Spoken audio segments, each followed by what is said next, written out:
Good afternoon, ladies and gentlemen, and welcome to another Wellbeing webinar sponsored by Drake New Zealand and Drake Australia and presented by our guest speaker, Dr. Michael Carr-Gregg, an expert in child and adolescent psychology. I am Kevin Bowes, Head of Clinical Services and Principal Psychologist at Drake Workwise. I oversee the EAP services and wellbeing initiatives for our valued clients. One initiative is our wellbeing webinars, and today we warmly welcome Dr. Carr-Gregg to present on an important topic, preparing to embrace the holiday season. Now, before I introduce our guest speaker, I want to acknowledge the traditional custodians of the land on which we gather today and pay my respects to their elders and past and present. I extend that respect to Aboriginal and Torres Strait Islander people here today. Also, just some housekeeping. Please make sure that you're on mute throughout. And if you have any questions, please add them to the chat function throughout the webinar so I can read them to our guest speaker to respond to at the end. If we don't get to all the questions, we'll send out a document post-event with all questions and answers. Now, Dr. Carr-Gregg is one of Australia's highest profile psychologists. He has held positions on the board of Canteen, the Australian Psychological Society, the Alana and Madeline Foundation, and is currently the federal government's representative on the board of the Australian Children's Television Foundation. He is the patron of Read the Play, author of 14 books, and for the last 14 years, he has been the parenting expert on Channel 7 Sunrise, as well as a commentator on the morning show on Radio 3AW. Welcome, Michael. How are you today? Good. Thank you very much, Kevin. Terrific. Well, welcome and over to you. All right. Thank you very much. And a special thanks to the one and only Kate, who made this all happen. I'm most grateful. So I am a psychologist. I have been in the media for a long time, and that's because they tell me I'm a PhD that can speak in sound bites. I've written a lot of books. I've raised two young men, and I'm part owner of something called School TV. What I think is great about holidays is that when most of us think about holidays, we conjure up images of sitting down with our family for lunch. Certainly in my world, it was carols by candlelight, beach cricket, the Sydney Hobart yacht race, and of course, the madness of Boxing Day sales. But ironically, for many other people, it can actually be a time of enormous stress due to a combination of financial pressures, loneliness, and a whole bunch of relationship issues. It's really interesting psychologically because a lot of supermarkets run ads for the holiday period, particularly Christmas, that typically feature kind of unnaturally handsome, ethnically diverse families, happily ensconced in perfect homes with everybody enthusiastically doing their bit to help celebrate the sort of magic of the season. And that's usually over mountains of sumptuously prepared food. It's a pretty and perfectly curated picture. The problem, though, is it's a dream, because not all family occasions, particularly in holidays, are utopian, happy, warm occasions awash with domestic bliss. And I think it's really important that we look at the other side of things.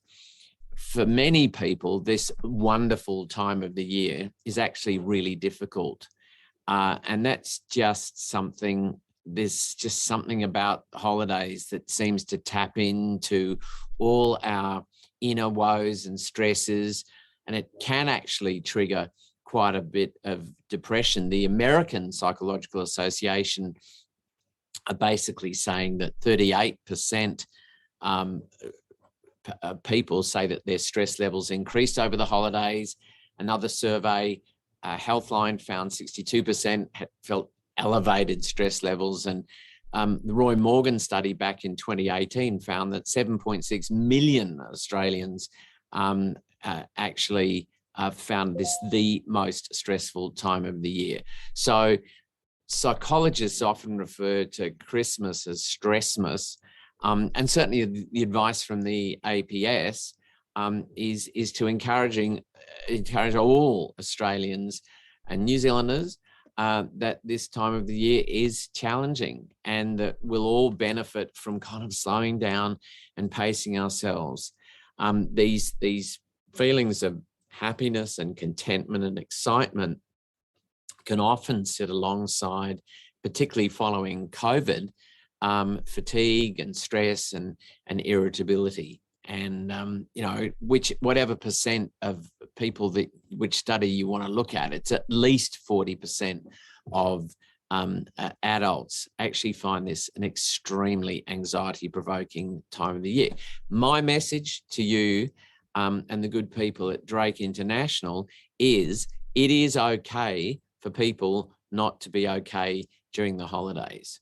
And we know from the research that, for example, contrary to popular belief, it is a time when there are significant increases in alcohol intake, the tripling, in fact, of alcohol intake, that weight gains of almost 3 kilograms can happen.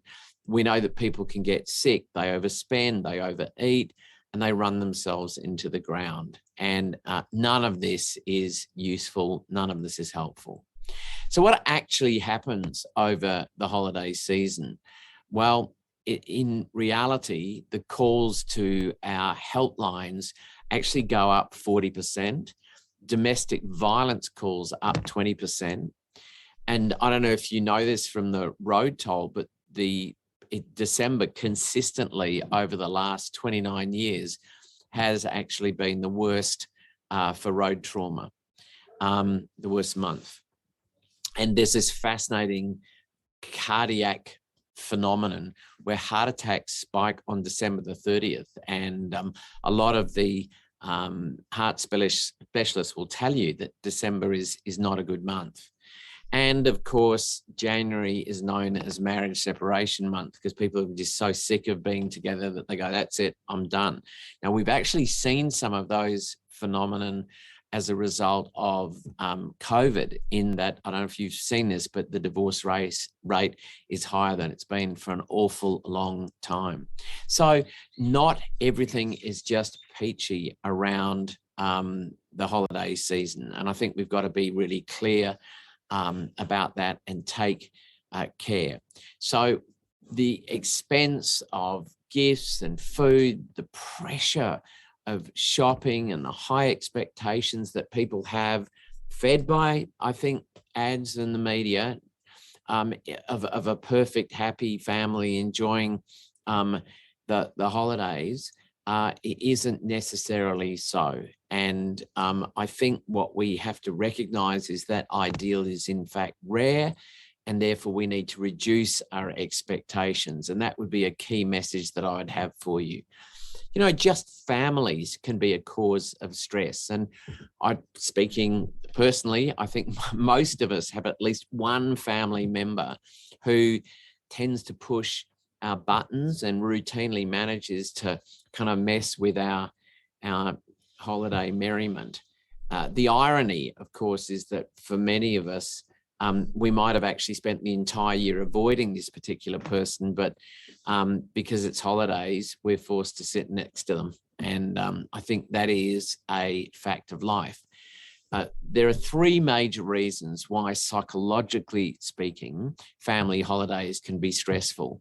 And one is when you go home, particularly if you go home to your parents, we tend to return to our childhood home and have intense and prolonged exposure to parents and siblings, and we can revisit the deeply entrenched psychological schemas that ruled our thinking as a result of growing up in that environment. And that can result in an internal conflict with our responsible adult thinking smashing up against the subservient child pattern that we adhered to when we were young. And the result can be intense frustration, chaos, confusion, and uncertainty. And it's a major cause of stress.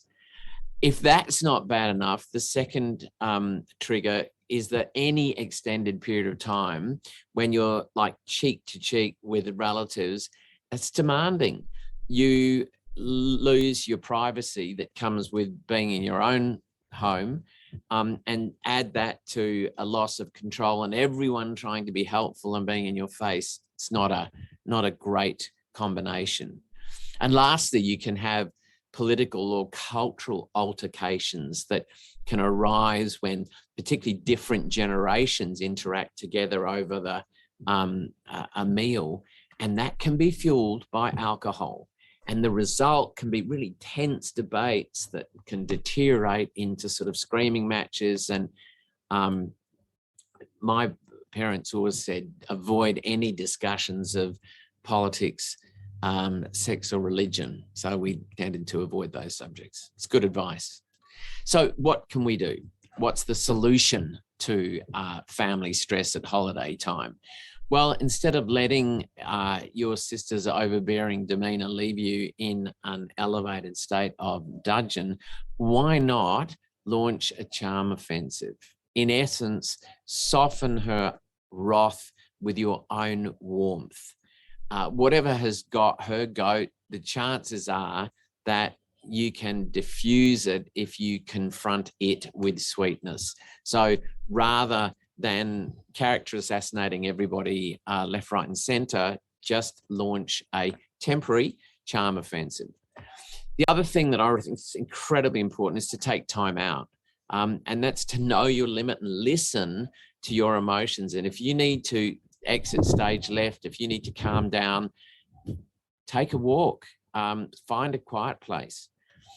The other thing that can not help is there's a clear inducement to drink a lot at Christmas. And the fact is too much alcohols can fuel arguments and cause conflict. So the smart move is to reduce your intake or pace yourself with just drink mocktails. That's good. The other thing is don't be oversensitive. If you're the recipient of a lot of unsolicited advice and you feel incredibly criticized, don't be oversensitive. I think the really good holiday strategy is to state peacefully that, yes, you can see their point of view, but you prefer to do things or think about things differently. And I think that's great.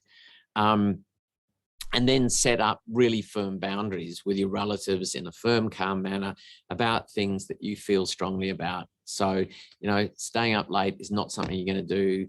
You're not going to guzzle drinks and, chow down on chocolates the whole time. And you're just going to be the way you want to be.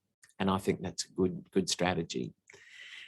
Family rituals, I think, are also can be healing. They're powerful organizers of family life that offer stability, particularly during times of disruption and stress. I think family rituals are particularly important to children because they give a sense of meaning and belonging and purpose and validation, and they promote a sense of identity in the kid, which I think is very important later on. I don't know what traditions you've got. We always used to go to a movie on Christmas Day. Always got a picture with Santa. We decorated gingerbread houses and we went to the Boxing Day test. That was just a thing that we did. And we watched a specific Christmas movie to the point now that I can't actually stand watching Love Actually anymore. So family rituals, they're good. We want to promote them. I also think that 20% of all families in Australia and New Zealand at the moment are step families, or there's actually a greater percentage that come in sort of broken home territory. And I think we've got to be realistic. The whole Brady Bunch thing, I wrote a book about this once. about making step families work. And, you know, step families tend to be quite complex. They're usually based on loss and grief. You can have hostile ex-partners, confused and angry children, combine them with the financial hassles and the expectations and the logistical challenges for raising kids in two homes. Most of them don't have an Alice. So truth be known, most adults in newly formed step families are engaged in an absolutely daily struggle. They learn how to make their new family work. They're trying to put energy into their new relationship, get their parenting right, look after themselves, and manage their ex-partner. I think that combine the maelstrom of a blended family with holiday time, and it's a pressure cooker. And I think you actually end up in essentially an emotional minefield, got to be honest. So heart goes out to people in that step. And don't forget the isolation, because many parents have orders that says, well, this Christmas you have your kids, next Christmas you don't. And if it's a next Christmas you don't, that can be a very lonely time indeed. So how do blended families cope over the holidays? Well, I think that compromise is always going to be your friend, and holidays involve significant compromises that might not always be possible.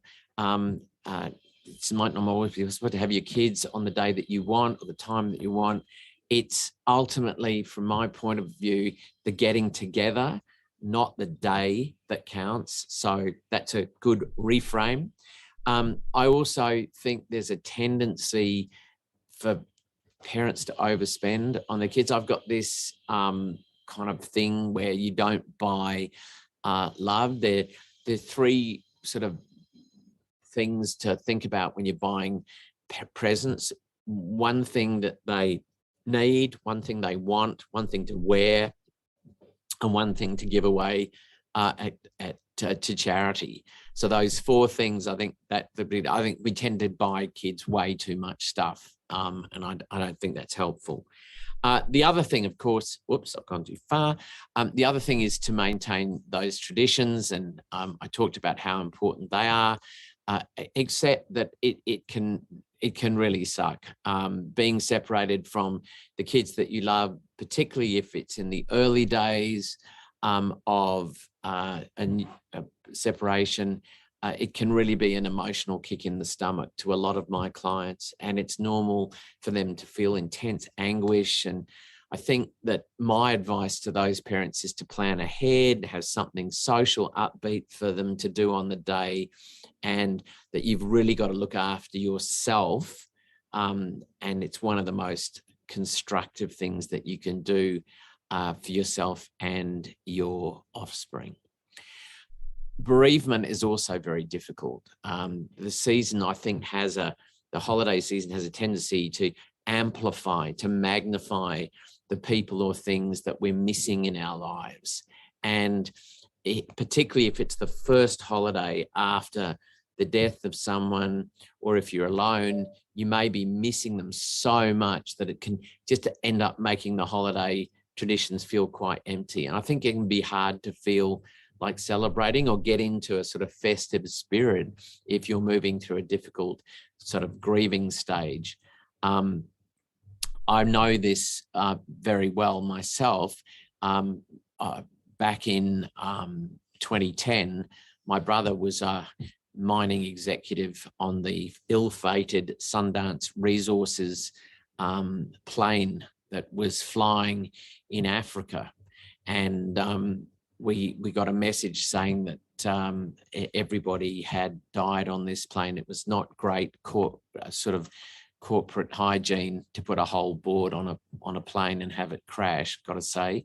But I remember the first holiday season without my brother, and his absence cast a large and painful shadow, because he was just so big into the holidays, and he had organized them for everybody. I felt after the first year very reluctant to celebrate. My joy turned to loss, and it was almost as if if I allowed myself to enjoy myself, I would be dishonoring his memory.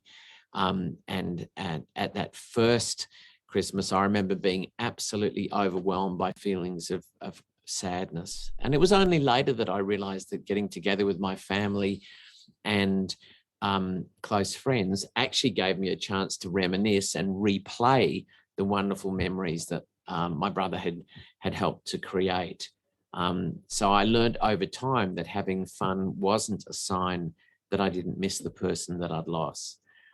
So I allowed myself some time to feel sad. I adjusted my expectations. I thought about all the things I loved about him.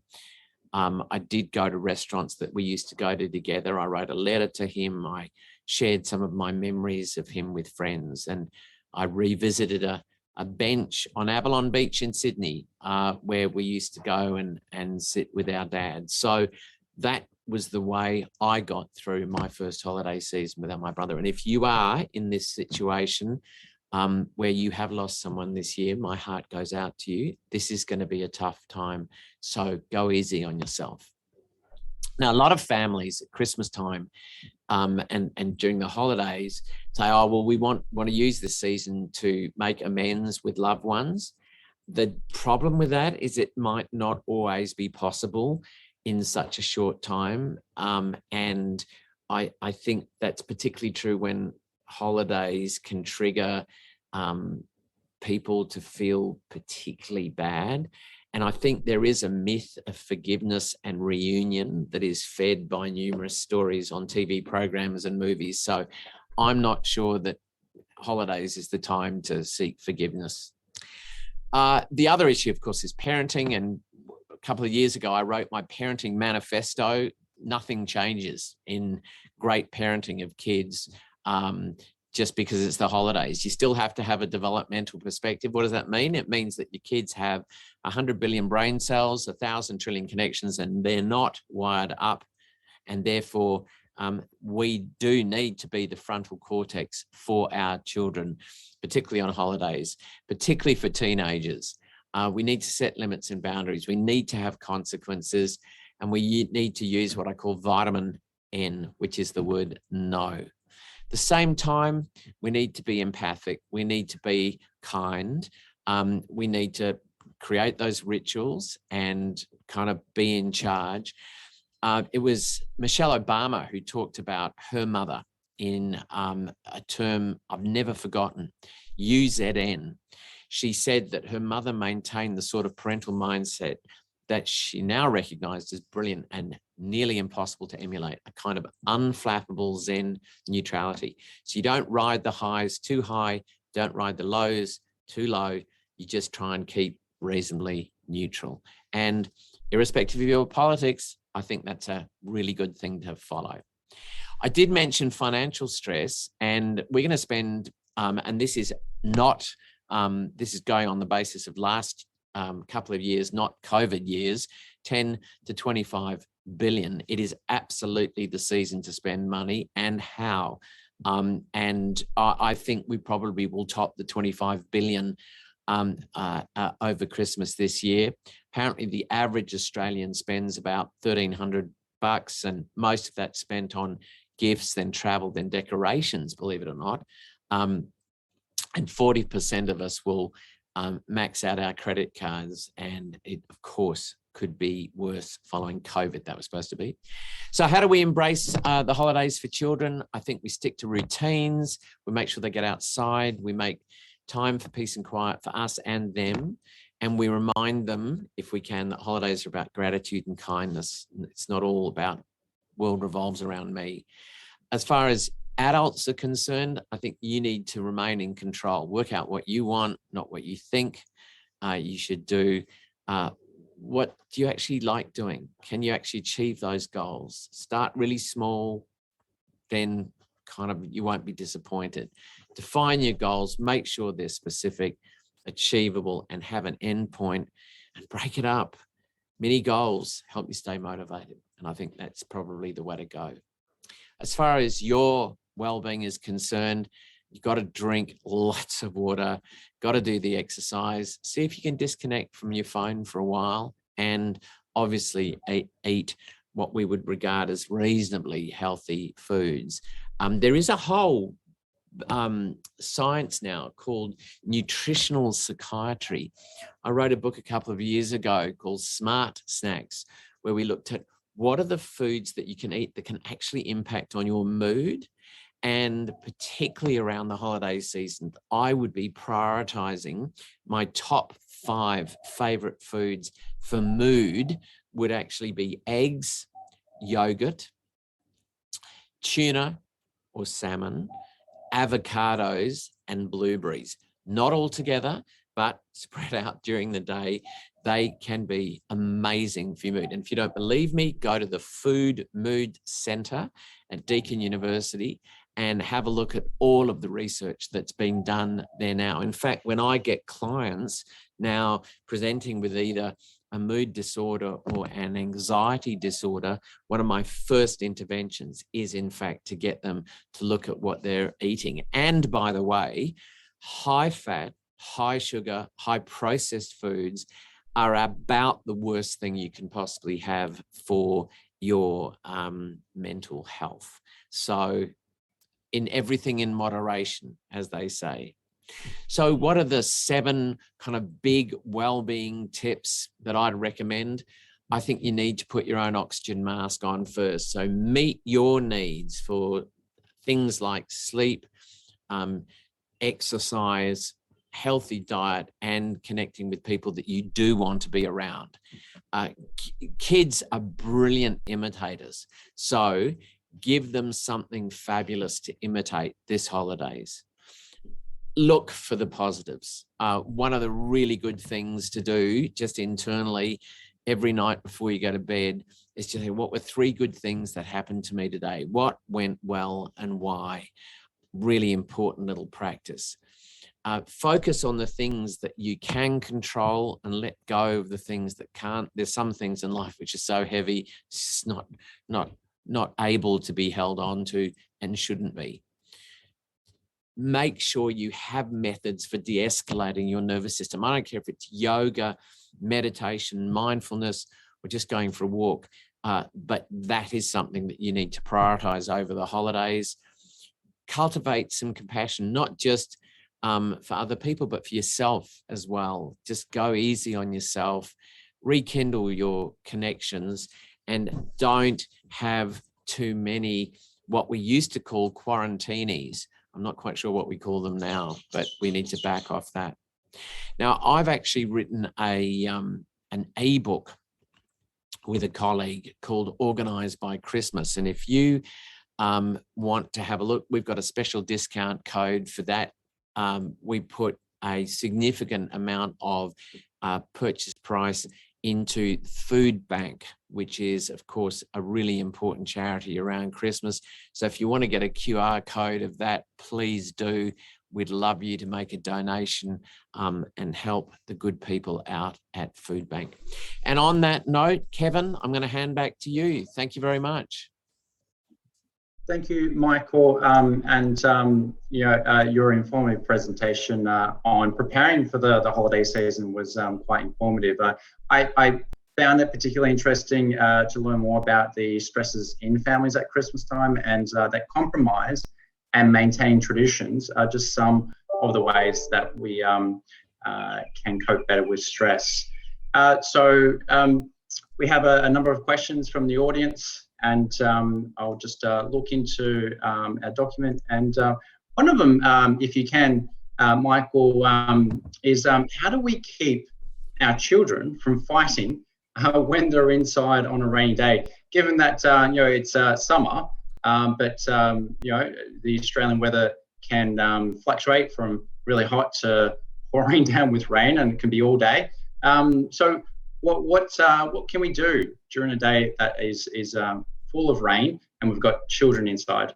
Great question. Sibling rivalry is very, very rare. It only occurs in 99% of all families that have children. And what we need to do is understand the dynamic. So if you've got kids that fight all the time, you mustn't reward one over the other. So the best thing to do is separate them both I'm not suggesting you just throw them a first aid kit and let them at it. What I think we're doing is we're separating them and saying, you know what, this is holiday, we're all here, you go to your room, you go to your room, and that's it. So nobody gets rewarded.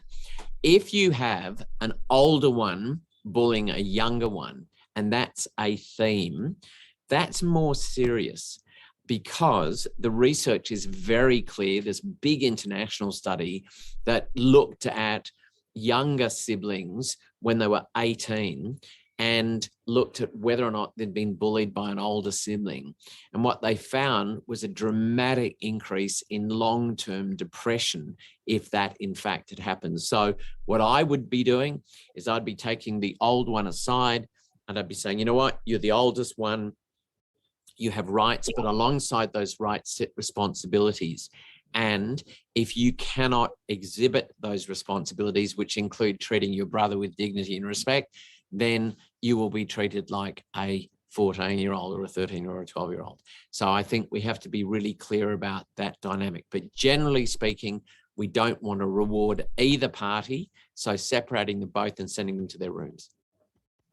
And it's really good to know that I'm a parent of a 2.5 and a 4.5-year-old. So that's really good to be mindful of the dynamics and also whether there's any trends in a particular behaviour towards the younger one. But thank you for that. There's another one, Michael. So what signs should I look out for in family and friends to notice that they're struggling during the holiday period? Well, generally speaking, what we're looking for is a change in their normal patterns of behaviour. So if you've got someone who normally is quite social and they're withdrawn, that should register. If you've got someone who clearly seems very, very tired, it's quite possible that they're not sleeping properly. If they seem to be eating too much or eating much less, disturbances in appetite can be significant. If you've got someone who seems exceptionally irritable or bored or has low mood for prolonged periods of time, that's significant.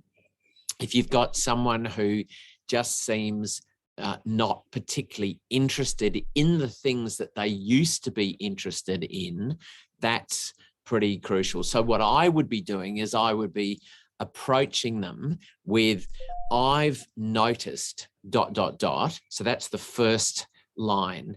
You know, hi, I've noticed you seem a bit down in the dumps lately. If they respond by sort of fobbing you off, don't be fobbed off, go back the next day. If they say, well, yeah, I've actually been feeling pretty crap lately, then the phrase that I would use is, help me understand what's going on for you. So you started with, I've noticed. The second thing you've done is help me understand.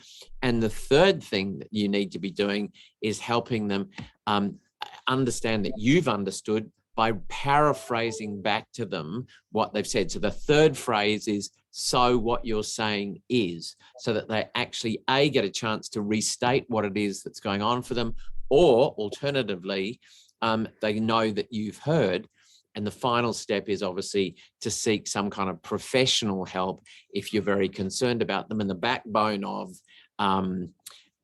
professional help, mental health care in Australia is your GP. So you can either, go with them to a GP or encourage a telehealth consultation. So no one needs to be miserable and just be ignored.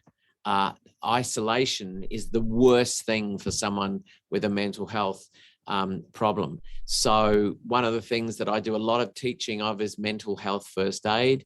And the basic principles are to make that connection, find out what's going on, and then make a referral to help.